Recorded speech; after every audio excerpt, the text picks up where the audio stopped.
វីដេអូនេះខ្ញុំនឹងនាំបងប្អូនទៅលេងសាធារណរដ្ឋឆេកជាមួយខ្ញុំជាដំបូងខ្ញុំហោះចេញពីទីក្រុងប៉ារីសដើម្បីទៅទីក្រុងប្រាក់របស់សាធារណរដ្ឋឆេកហើយខ្ញុំចាប់អារម្មណ៍នៅអាកាសយានដ្ឋាននៅប៉ារីសហ្នឹងឯងបងប្អូនអាចឃើញបានគឺ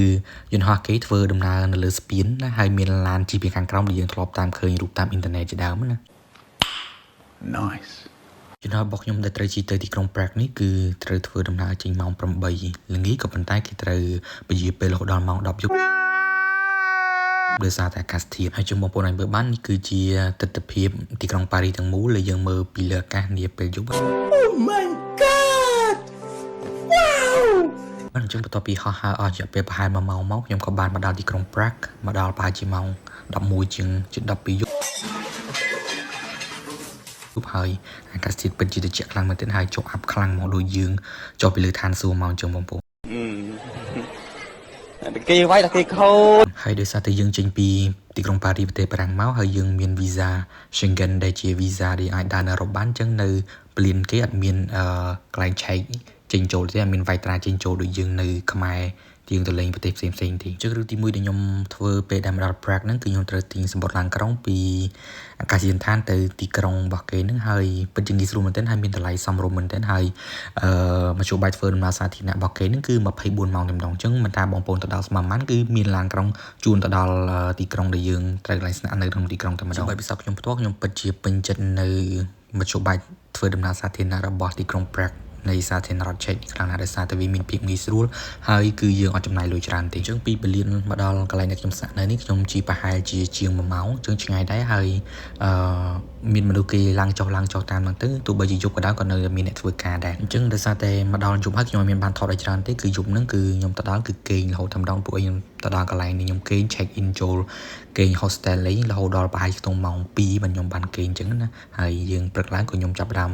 ដើរលេងមើលទីក្រុង Prague ទាំងមូលនៅប្រទេសឆេកហ្នឹងតែម្ដងហើយចាំមើលវាតទៅមុខទៀតវាយ៉ាងម៉េចសម្រាប់មធ្យោបាយធ្វើដំណើរក្នុងទីក្រុងវិញគឺគេពេញយំជិះ tram ដូចបងប្អូនអាចឃើញមុនហ្នឹងអញ្ចឹងគឺយើងឡើងចុះទៅហើយ tram ហ្នឹងគឺនៅខ្មែរយើងអត់មានទេតែវាមានភាពងាយស្រួលមែនទែនវាយើងអត់មានចំណាយពេលដូចចុះមេត្រូបើយើងជិះមេត្រូយើងត្រូវចុះទៅខាងក្រោមអញ្ចឹងណាហើយបន្ទាប់ពីជិះមើលស្ទុះមកខ្ញុំមកដល់កូនភ្នំមួយដែលនៅក្នុងទីក្រុងប្រាក់តែម្ដងអញ្ចឹងយើងដើរមើលព្រៃភ្នំរបស់គេហើយបន្ទាប់មកខ្ញុំទៅមើលកូនកោះដែលគេល្បីនៅក្នុងទីក្រុងប្រាក់ហ្នឹងដែលគេយើងមើលទេសភាពពីត្រៃមកខាងនៃទីក្រុងប្រាក់ហ្នឹងឯងសម្រាប់ខ្ញុំផ្ទាល់ខ្ញុំយល់ឃើញថាទីក្រុងប្រាក់នេះពិតជាស្អាតខ្លាំងមែនទែនដោយសារតែវាមានធម្មជាតិហើយវាមានកន្លែងបុរាណដែលយើងមើលទៅគឺស្អាតខ្លាំងមែនទែនហើយជាពិសេសទៀតនោះគឺយើងមើលឃើញនឹងភ្នែកហើយជាពិសេសគឺកន្លែងនេះគឺខ្ញុំទៅដល់ខ្ញុំអត់ចង់ដើរទៅណាទេខ្ញុំចង់ទៅឈរនៅកន្លែងអីគោម៉ែហ្នឹងព្រោះវាមានអាកាសធាតុត្រជាក់ល្មមហើយយើងឃើញទេសភាពទីក្រុងប្រាក់ពីត្រៃមកខាងគឺ perfect តែម្ដងសម្រាប់ខ្ញុំអញ្ចឹងបន្ទាប់ពីបានដើរមួយស្ទុះនៅកន្លែងមាត់ទន្លេហ្នឹងហើយខ្ញុំក៏បានឡើងមកកន្លែង Cathedral របស់គេហ្នឹងគឺកន្លែងវិហារគ្រឹះសាសនាធំជាងគេនៅទីក្រុង Prague ហ្នឹងដែលយើងឡើងទៅលើទៅយើងឃើញ view panorama ណាមានហើយយើងឃើញទេសភាពពីទីក្រុង Prague ហ្នឹងពីលើមកឃើញទាំងអស់តែម្ដងមែនទែនទៅទីក្រុង Prague នេះគឺជាទីក្រុងមួយដែលពោពេញទៅដោយកូនភ្នំតូចៗណាហើយសូម្បីតែព្រីននេះហោះដែលយើងចុះពីម្សិលមិញនោះក៏នៅការថាមជ្ឈហៀងទៀតនៃភ្នំអញ្ចឹងតែហើយចំពោះ Cathedral ដែលគេត្រូវមកលេងនេះគឺមានមនុស្សច្រើនមែនទែនដោយសារតែគឺជាកន្លែងដែលគេត្រូវតែមកជាដាច់ខាតបើសិនជាយើងទៅដល់ទីក្រុង Prague ហើយយើងអត់បានទៅវិហារហ្នឹងទេគឺមានន័យថាយើងដូចអត់បានទៅទីក្រុង Prague ចឹងបើនិយាយពីវិហារគ្រឹះសាសនានេះវិញគឺវាមានលក្ខណៈគេហៅថាមួយបែបពីបារាំងបើធៀបគ្នាទៅពីព្រោះអីដោយសារតែនៅទីនេះគឺគេប្រើស្មិតដែកគេហៅថាគេយកដែកហ្នឹងគឺស្មិតនឹងដៃជាទូទៅដោយសារតែនៅទីក្រុង Prague ឬក៏សាធារណរដ្ឋឆេកនេះគឺល្បីល្បាញផ្នែកខាងដែកដែលស្មិតហ្នឹងឯងហើយសម្រាប់ខ្ញុំគឺខ្ញុំអត់បានចូលទៅខាងក្នុងទេដោយសារតែមានមនុស្សឈរត្រង់ជួរច្រើនខ្លាំងមែនទែនហើយខ្ញុំគិតថាដូចជាមិនមានអីជាចាំបាច់ក្នុងការចូលពេកទេអញ្ចឹងទៅខ្ញុំក៏បានចូលទេខ្ញុំមើលពីខាងក្រៅតែម្ដងអញ្ចឹងបងប្អូនអាចឃើញបានគឺក្បូរក្បាច់រចនារបស់គេគឺលក្ខណៈមួយបែបនៅក្នុងអឺរ៉ុបហើយជាពិសេសសម្រាប់ឆេកផ្ទាល់តែម្ដងហើយបើយើងធៀបជាមួយនឹងប្រទេសខ្មែរយើងក៏ខ្មែរយើងនៅតែមានលក្ខណៈគេហៅថាក្បូរក្បាច់មួយបែបរបស់យើងចឹងទៅអញ្ចឹងយើងអាចប្រៀបធៀបគ្នាថាអូផុសគេល្អជាងផុសយើងអន់ជាងផុសយើងល្អជាងគេអីគឺយើងអាចប្រៀបធៀបបានទេអាហ្នឹងវាអាស្រ័យទៅតាមចំណូលចិត្តរៀងៗខ្លួនអញ្ចឹងបន្ទាប់ពីបានដើរមើលនិងបានថតរូបជាច្រើនស្លឹកហើយខ្ញុំក៏ដល់ពេលត្រឡប់ទៅវិញដែរនេះគឺជាទស្សនវិជ្ជាខ្ញុំត្រឡប់ទៅវិញគឺដូចបងប្អូនអាចឃើញបានគឺមនុស្សចេញចូលច្រើនមែនទែនហើយមកដល់តាមផ្លូវនេះក៏ឃើញម៉ែកូនគាត់ពីរនាក់ច្រៀងព្រោះមែនទែនបងប្អូនអាចស្ដាប់បាន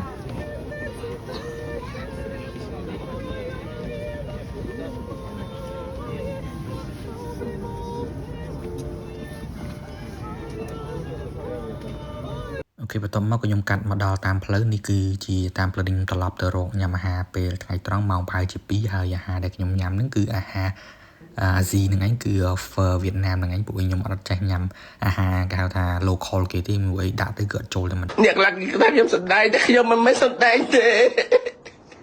ដល់បើនិយាយពីរសជាតិវិញគឺរសជាតិឆ្ងាញ់ដោយសារតែត្រជាក់ចឹងយើងញ៉ាំរបស់មានស៊ុបជាតិទឹកចឹងទៅគឺយើងមានអារម្មណ៍ថាយើងវមមកវិញហើយ Oh my god English យើងក្តៅមកវិញហើយ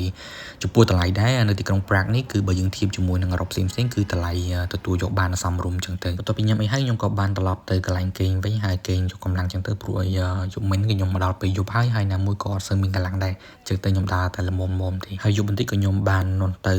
Marché Noël គេណាគេថាផ្សារបុណ្យ Noël របស់គេដែលធំហើយស្អាតលំដាប់ថ្នាក់ពិភពលោកដែរនៅក្នុងទីក្រុង Prague ហ្នឹងតែម្ដងហើយសម្រស់របស់គេគឺពិតជាស្អាតមែនវាអំណោយផលដោយសារតែមាន castle នៅខាងក្រោយហ្នឹងហើយគេតុបតែងភ្លើងដើម Noel ហើយមានភ្លើងមែនទៅមនុស្សមកច្រើនមែនទេម្ដងគេត្រង់ជួគ្នាដើម្បីឡើងទៅថតជាមួយនឹងអាគីនៅខាងក្រោយហ្នឹងឯងអញ្ចឹងក៏មកខាត់ពេលយូរក៏ខ្ញុំបានដើរទៅតរង់ជួរនឹងគេដែរទៅពីព្រោះអីយើងមកដល់ទីក្រុង Prague ហើយយើងអត់បានថតជាមួយនឹងអាគីនៅខាងក្រោយហ្នឹងដូចជាស្ដាយពេកហើយពេលខ្លះទៅចង់បោះបង់ដែរពួកអីមនុស្សឡើងណែនគ្នាមែនទែនហ្មងហើយយើងដូចជាអត់ទ្រលាប់ជាមួយនឹងការត្រង់ជួរឬក៏ព្យានាមណែនអញ្ចឹងទៅតែដើម្បីបានរូបថតជាមួយនឹង castle នៅខាងក្រោយយើងត្រូវតែឡើងទៅត្រង់ជួរដដែលអញថាមែនថាអត់យូរទេហើយបន្ទាប់ពីត្រង់ជួរអស់មកស្ទុះធំមកយើងក៏បានមកដល់ខាងលើហើយយើងក៏ចាប់ផ្ដើមថតរូបពីដើមទៅហើយដូចបងប្អូនឃើញបានអញ្ចឹងគឺដើមឈើដែលគេតុបតែងហ្នឹងហើយបូកជាមួយនឹង castle នៅខាងក្រោយហ្នឹងគឺពិតជាស្អាតមែនទែននៅក្នុងវីដេអូដែលខ្ញុំថតនេះគឺអត់ស្អាតដូចនៅខាងក្រៅបងប្អូនថ្ងៃណាបងប្អូនបានទៅលេងខ្លួនឯងកំឡុងពេលបុណ្យ Noel ខែត្រជាក់ហ្នឹងគឺស្អាតយកទៅមែនតែនហ្មងនៅទីក្រុង Prague ហ្នឹងហើយនៅកន្លែង Marché Noël ហ្នឹងគេមានលក់នំគេមានលក់របស់ញ៉ាំអីចឹងទៅប៉ុន្តែកុំលក់ឲ្យសោះចាក់កសាហាវហ្មងគឺថ្លៃមែនតែនរបស់ខ្លះចឹងខ្ញុំក៏បានដើរមើលគេមើលឯងហើយដើរទៅមើល concert ដែលគេសម្ដែងតិចតួចហើយខ្ញុំក៏ទៅរកអីញ៉ាំនៅខាងក្រៅវិញព្រោះអីនេះតម្លៃនៅក្នុង Marché Noël ហ្នឹងគឺតម្លៃវាថ្លៃពេកដែលខ្ញុំអត់មានលុយញ៉ាំទេហើយជាទូទៅខ្ញុំដើរហ្នឹងគឺខ្ញុំដើរញ៉ាំរបស់ថោកទេ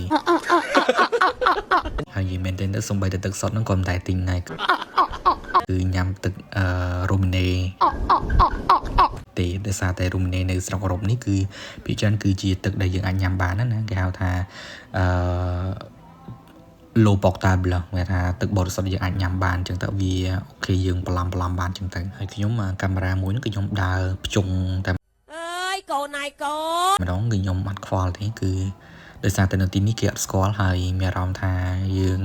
មកពីខាងក្រៅណាមានថានៅទីនេះគឺខ្ញុំអត់មានអារម្មណ៍ថាអៀនខ្មែរទេកាន់កាមេរ៉ាដូចនៅខ្មែរទេអញ្ចឹងខ្ញុំដើរថតគេថតឯងថតទេសភាពអញ្ចឹងទៅទី1ទុកជាអនុស្សាវរីយ៍ទី2ដើម្បីចែកម្លែកនៅបងប្អូនដែលបានមកទីនេះក្តីឬក៏អ្នកដែលតាមដានខ្ញុំអាចបានឃើញនៅទស្សនវិជ្ជាថ្មីដែលខ្ញុំបានទៅដល់អញ្ចឹងណាហើយមិនត្រឹមតែប៉ុណ្្នឹងទេគឺរួមតាមតន្ត្រីដែលគេចាក់ទៀតអញ្ចឹងយើងកំដរបរិយាកាសព្រោះវ័យគេខំលេងហើយយើងត្រូវតែរួមតាមបើយើងមិនរួមតាមទេវាអត់សមជាមួយនឹងអីដែលគេខំលេងតាលុ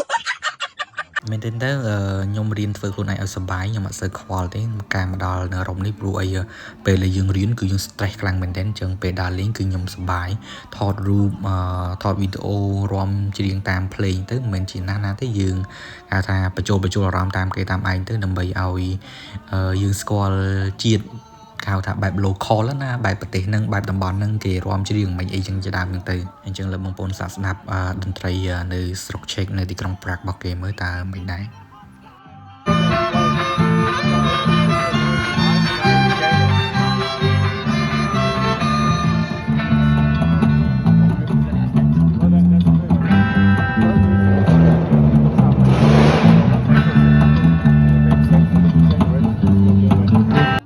ពីមើលគេច្រៀងអស់មកស្ទុះមកខ្ញុំក៏បានដើរមើលផ្សារគេដែរហើយនៅទីនេះគឺគេជួយចិត្តញ៉ាំសាច់ជ្រូកមែនទែនហើយសាច់ជ្រូកគេដូចសាច់ជ្រូកដុតចឹងហើយមិនមែនតែសាច់ជ្រូកដុតអាំងហ្នឹងទេគឺមាននិយាយទៅម្ហូបជាច្រើននៅទីក្រុង Prague ហ្នឹងនៅ Czech ហ្នឹងគឺគេជួយចិត្តញ៉ាំសាច់ជ្រូកចឹងណាហើយដោយសារតែគេល្បីញ៉ាំសាច់ជ្រូកពេកចឹងទៅខ្ញុំមកទីនេះគឺខ្ញុំញ៉ាំខគោតែម្ដងទៀតហើយអញហើយចាំបានផ្ទះបាញ់អត់ត្រូវមែន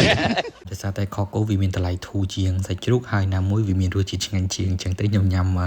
ខកូហ្នឹងទៅណាហើយបើនិយាយពីរសជាតិវិញស្តៀងខកូខ្មែរអញ្ចឹងមិនខ្ញុំហៅខកូណាប៉ុន្តែវារៀងល្វីងចុងមកបន្តិចតែអាចញ៉ាំបានអញ្ចឹងទៅហើយបន្ទាប់ពីញ៉ាំអីហើយខ្ញុំបានដើរមើល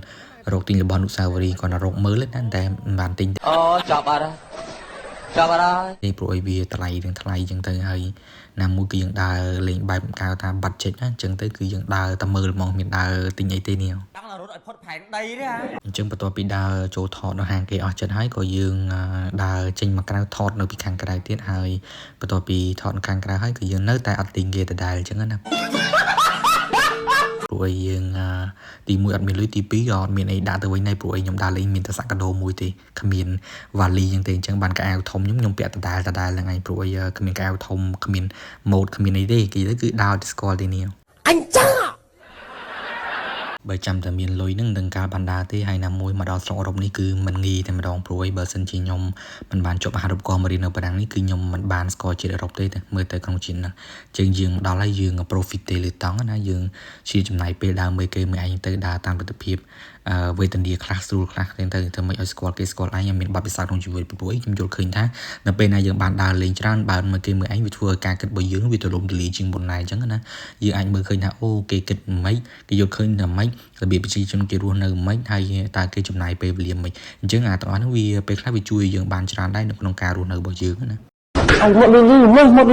ឥឡូវកុំនិយាយពីរឿងជីវិតច្រើនពេលឥឡូវយើងមកមើលគេជិះស្គីតកណានៅក្នុងផ្សាររាត្រីរបស់គេអញ្ចឹងជារួមមកពេលយប់នៅទីនេះគឺជាផ្សាររាត្រីណាអញ្ចឹងបើសិនជាមិនមែនជាខែណូអែលខ្ញុំគិតថាប្រហែលជាអត់មានអីទេតាមហ្នឹងគ្រាន់តែជាអគារធម្មតាទូទៅទេអញ្ចឹងពេលបងប្អូនដើរលេងនៅស្រុកអឺរ៉ុបគឺព្យាយាមមើលការប្រាជ្ញាឬក៏កម្មវិធីដែលគេត្រូវដើរលេងនឹងផងព្រោះអីពេលខ្លះយើងឃើញថាពេលគេទៅគេដើរលេងសបោកន្លែងដើរលេងតែពេលយើងទៅអត់មានបងមានតាគីអញ្ចឹងណាអញ្ចឹងបន្ទាប់ពីឈរមើលគេមកស្ទុំមកខ្ញុំក៏បានមកជិះមេត្រូសាកព្រោះអីនៅទីនេះមេត្រូគឺអត់សូវពេញនិយមទេដូចបងប្អូនអាចឃើញបានអញ្ចឹងបើធៀបជាមួយនឹងទីក្រុងប៉ារីឬក៏នៅបារាំងគឺមេត្រូនៅស្រុកបារាំងគឺមានភាពមមាញឹកខ្លាំងហើយមានមនុស្សច្រើនមែនទែននៅ Prague នេះគឺស្ងាត់តែម្ដងដោយសារតែទី1វានៅជ្រៅខ្លាំងពេកបើយើងចុះមកគឺយើងចំណាយពេលច្រើនហើយទី2ខ្ញុំមានអារម្មណ៍ថាវាអត់សូវជាមានមេត្រូច្រើនណាអញ្ចឹងវាអត់សូវខ្វែងខ្វាត់ច្រើនអញ្ចឹងពីអញ្ចឹងគេពេញនិយមជិះត្រាំងដូចខ្ញុំបញ្ជាក់ពីខាងដើមអញ្ចឹងប៉ុន្តែដោយសារតែយើងបានមកដល់